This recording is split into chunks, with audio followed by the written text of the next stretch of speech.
ತೀವ್ರ ವಿರೋಧಕ್ಕೆ ಕಾರಣವಾಗಿದ್ದ ಕಲಬುರಗಿ ಚಿತ್ತಾಪುರದಲ್ಲಿ ಆರ್ಎಸ್ಎಸ್ ಪಥಸಂಚಲನಕ್ಕೆ ಕೊನೆಗೂ green signal ಸಿಕ್ಕಿದೆ.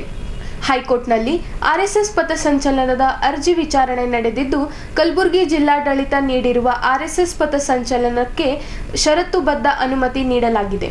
ಕಲಬುರಗಿಯ ಚಿತ್ತಾಪುರ ಕ್ಷೇತ್ರದಲ್ಲಿ ಆರ್ಎಸ್ಎಸ್ ಪಥಸಂಚಲನ ಕಗ್ಗಂಟವಾಗಿ ಪರಿಣಮಿಸಿತ್ತು. 1 ತಿಂಗಳ ಬಳಿಕ ಕೊನೆಗೂ ಚಿತ್ತಾಪುರ ಪಟ್ಟಣದಲ್ಲಿ ಆರ್ಎಸ್ಎಸ್ ಪಥಸಂಚಲನಕ್ಕೆ ಕಲಬುರಗಿ ಜಿಲ್ಲಾಡಳಿತ ಕೆಲವು ಕಂಡೀಷನ್ಗಳನ್ನು ಅಪ್ಲೈ ಮಾಡಿ ನವೆಂಬರ್ 16ರಂದು ಪಥಸಂಚಲನ ನಡೆಸಲು ಗ್ರೀನ್ ಸಿಗ್ನಲ್ ನೀಡಿದೆ. ಆರ್ಎಸ್ಎಸ್ ಪಥಸಂಚಲನಕ್ಕೆ ಅನುಮತಿ ಕೋರಿ ಆರ್ಎಸ್ಎಸ್ ಪ್ರಮುಖ ಅಶೋಕ್ ಪಾಟೀಲ್ ಅವರು ಅರ್ಜಿ ಸಲ್ಲಿಸಿದರು. ಆದರೆ ಸುಮಾರು 10 ಸಂಘಟನೆಗಳು ಕೂಡ ಅದೇ ದಿನ ತಮಗೂ ಪಥಸಂಚಲನಕ್ಕೆ ಅನುಮತಿ ಕೋರಿ ಅರ್ಜಿ ಸಲ್ಲಿಸಿದ್ದವು. ಹೀಗಾಗಿ ಆರ್ಎಸ್ಎಸ್ ಪಥಸಂಚಲನ ಒಕ್ಕಟ್ಟಾಗಿ ಪರಿಣಮಿಸಿತು. ಇದರಿಂದ ಆರ್ಎಸ್ಎಸ್ ಪ್ರಮುಖ ಅಶೋಕ್ ಪಾಟೀಲ್ ಅವರು ಹೈಕೋರ್ಟ್ಗೆ ಅರ್ಜಿ ಸಲ್ಲಿಸಿ ಕೋರ್ಟ್ ಮೆಟ್ಟಿಲೇರಿದರು. ಇಂದು ಕಲಬುರಗಿ ಹೈಕೋರ್ಟ್ನಲ್ಲಿ ನ್ಯಾಯಮೂರ್ತಿ NGS ಕಮಲ್ ಏಕಸದಸ್ಯ ಪೀಠದಲ್ಲಿ ಅರ್ಜಿ ವಿಚಾರಣೆ ನಡೆದಿದ್ದು, ಕಲಬುರಗಿ ಜಿಲ್ಲಾಡಳಿತ ನವೆಂಬರ್ 16ರಂದು ಆರ್ಎಸ್ಎಸ್ ಪಥಸಂಚಲನ ನೀಡಿದೆ. ಅನುಮತಿಗೆ ಹೈಕೋರ್ಟ್ ಕೂಡ ಅಸ್ತು ಎಂದಿದೆ. ನವೆಂಬರ್ 16ರಂದು ನಡೆಯುವ ಆರ್ಎಸ್ಎಸ್ ಪಥಸಂಚಲನದಲ್ಲಿ ಚಿತ್ತಾಪುರ ತಾಲೂಕಿನವೇ ಕೇವಲ 300 ಜನ ಗಣವೇಷಧಾರಿಗಳು ಹಾಗೂ ಘೋಷ ಬ್ಯಾಂಡ್ ಬಾರಿಸುವವರು 50 ಜನ ಸೇರಿ ಒಟ್ಟು 350 ಜನರಿಗೆ ಮಾತ್ರ ಪಥಸಂಚಲನ ನಡೆಸಲು ಕೆಲವು ಷರತ್ತುಗಳನ್ನು ವಿಧಿಸಿ ಅನುಮತಿ ನೀಡಲಾಗಿದೆ. ನವೆಂಬರ್ 16ರಂದು ಮಧ್ಯಾಹ್ನ 3:30ರಿಂದ 5:45 ಒಳಗಾಗಿ ಪಥಸಂಚಲನ ಮುಕ್ತಾಯಗೊಳಿಸುವಂತೆ ಸೂಚನೆ ನೀಡಲಾಗಿದೆ. ಆರ್ಎಸ್ಎಸ್ ಪಥಸಂಚಲನಕ್ಕೆ ಜಿಲ್ಲಾಡಳಿತ ಅನುಮತಿ ನೀಡಿದ್ದಕ್ಕೆ ಆರ್ಎಸ್ಎಸ್ ಪರ ವಕೀಲರು ಹರ್ಷ ವ್ಯಕ್ತಪಡಿಸಿದ್ದಾರೆ. ರಾಷ್ಟ್ರೀಯ ಸ್ವಯಂ ಸೇವಕ ಸಂಘದ ಪಥಸಂಚಲನ ಕಾರ್ಯಕ್ರಮ ಆಯೋಜನೆಗೊಂಡಿತ್ತು.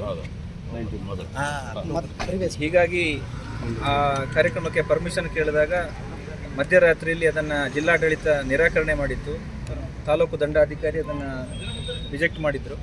ಅದರ ವಿರುದ್ಧ ಹೈಕೋರ್ಟ್ನಲ್ಲಿ ರಿಟ್ ಅರ್ಜಿ ಸಲ್ಲಿಸಿ ಭಾನುವಾರ ದಿವಸ ಹಿಯರಿಂಗ್ ಆದಾಗ ಮಾನ್ಯ ಉಚ್ಚ ನ್ಯಾಯಾಲಯದ ಏಕಸದಸ್ಯ ಪೀಠ ನೀವು ಇನ್ನೊಂದು ದಿವಸ ಮಾಡ್ಬೋದು ಅನ್ನೋಂಥ ಒಂದು ಪ್ರಶ್ನೆಯನ್ನು ನಮಗೆ ಕೇಳಿದಾಗ ನಾವು ಎಲ್ಲರಿಗೂ ಅನುಕೂಲ ಆಗೋದಾದರೆ ನಾವು ಇನ್ನೊಂದು ದಿವಸ ಮಾಡಲಿಕ್ಕೆ ತಯಾರಿದ್ದೀವಿ ಅಂತೇಳಿ ಡೇಟನ್ನು ಕೊಟ್ವಿ. ಅದಾದ ನಂತರ ಉಚ್ಚ ನ್ಯಾಯಾಲಯದ ಏಕಸದಸ್ಯ ಪೀಠ ನಮಗೆ ಶಾಂತಿ ಸಭೆಯಲ್ಲಿ ಭಾಗವಹಿಸ್ತೀರಾ ಕೇಳಿದ್ರು. ನಾವು ಭಾಗವಹಿಸಲಿಕ್ಕೂ ರೆಡಿ ಇದ್ದೀವಿ. ಶಾಂತಿಯುತವಾಗಿ ನಾವು ಕಾರ್ಯಕ್ರಮವನ್ನು ಮಾಡಬೇಕು. ರಾಷ್ಟ್ರೀಯ ಸ್ವಯಂ ಸೇವಕ ಸಂಘದ 100 ವರ್ಷದ ಇತಿಹಾಸ ಏನಿದೆ, ಶಾಂತಿ ಮತ್ತು ಶಿಸ್ತುಗೆ ಒಂದು ಹೆಸರಾದಂಥ ಸಂಘಟನೆ. ಇದರ 100 ವರ್ಷದ ಆಚರಣೆಯ ಪ್ರಯುಕ್ತ ಈ ಪಥಸಂಚಲನ ದೇಶದಾದ್ಯಂತ ನಡೀತಾ ಇದೆ. ಈಗಾಗಲೇ ಕರ್ನಾಟಕ ರಾಜ್ಯದಲ್ಲಿ 500 ಕಡೆ ನಡೆದಿದೆ. ಕೇವಲ ಚಿತ್ತಾಪುರದಲ್ಲಿ ಬಾಕಿ ಇತ್ತು. ಆದರೆ ಅದರ ನಂತರದ 2-3 ಹಿಯರಿಂಗ್ಗಳು ನಡೀತಿದೆ. ಮತ್ತೆ ಕೋರ್ಟ್ ಅಪೇಕ್ಷೆ ಪಟ್ಟು ಶಾಂತಿ ಸಭೆಯಲ್ಲಿ ಭಾಗವಹಿಸಿ ಮಾನ್ಯ ಅಡ್ವೊಕೇಟ್ ಜನರಲ್ ಶಶಿಕಿರಣ್ ಶೆಟ್ಟಿ ಅವರ ನೇತೃತ್ವದಲ್ಲಿ ಜಿಲ್ಲಾಧಿಕಾರಿಗಳು ಹಾಗೂ ಪೊಲೀಸ್ ವರಿಷ್ಠಾಧಿಕಾರಿಗಳು ಸಂಪೂರ್ಣ ಜಿಲ್ಲಾಡಳಿತದಲ್ಲಿ ಭಾಗವಹಿಸಿ ಅತ್ಯಂತ ಯಶಸ್ವಿಯಾಗಿ ಶಾಂತಿ ಸಭೆ ನಡೆಯಿತು. ಆ ಸಭೆಯ ಪರಿಣಾಮವಾಗಿ ಜಿಲ್ಲಾಡಳಿತ ಇವತ್ತು ಕೋರ್ಟ್ನಲ್ಲಿ ನಮಗೆ ಆದೇಶವನ್ನು ತಂದು ನಮಗೆ ಹಸ್ತಾಂತರ ಮಾಡಿ 16ನೇ ತಾರೀಕು ಪಥಸಂಚಲನವನ್ನು ನಡೆಸಲಿಕ್ಕೆ ಅವಕಾಶ ಮಾಡಿಕೊಟ್ಟಿದೆ. ಈ ಅವಕಾಶ ಮಾಡಿಕೊಟ್ಟಿದ್ದಕ್ಕೆ ಜಿಲ್ಲಾಡಳಿತಕ್ಕೆ, ಮಾನ್ಯ ಅಡ್ವೊಕೇಟ್ ಜನರಲ್ಗೆ, ಸರ್ಕಾರಕ್ಕೆ ನಾವು ಧನ್ಯವಾದವನ್ನು ಸಲ್ಲಿಸ್ತೇವೆ. ಮತ್ತು ಶಾಂತಿಯುತವಾಗಿ ಈ ಹಿಂದೆ ಹೇಳಿದ ಹಾಗೆ ಅತ್ಯಂತ ಸೌಹಾರ್ದತೆಯಿಂದ ಶಾಂತಿಯುತವಾಗಿ ಈ ಕಾರ್ಯಕ್ರಮವನ್ನು ನಡೆಸಬೇಕು ಅಂತ ಆಯೋಜಕರೆಲ್ಲ ತೀರ್ಮಾನ ಮಾಡಿದ್ದಾರೆ. ಮತ್ತು ನಾವು ಈಗಾಗಲೇ ಕೊಟ್ಟಿರ್ತಕ್ಕಂಥ ಷರತ್ತುಗಳು ಅಥವಾ ನಾವು ಏನು ಒಪ್ಕೊಂಡಿದ್ದೇವೆ ಒಂದಷ್ಟು ಕಂಡೀಷನ್ಗಳನ್ನು, ಅದನ್ನು ಚಾಚು ತಪ್ಪದೆ ಪಾಲಿಸ್ತೇವೆ ಅನ್ನುವಂಥ ಮಾತುಗಳನ್ನು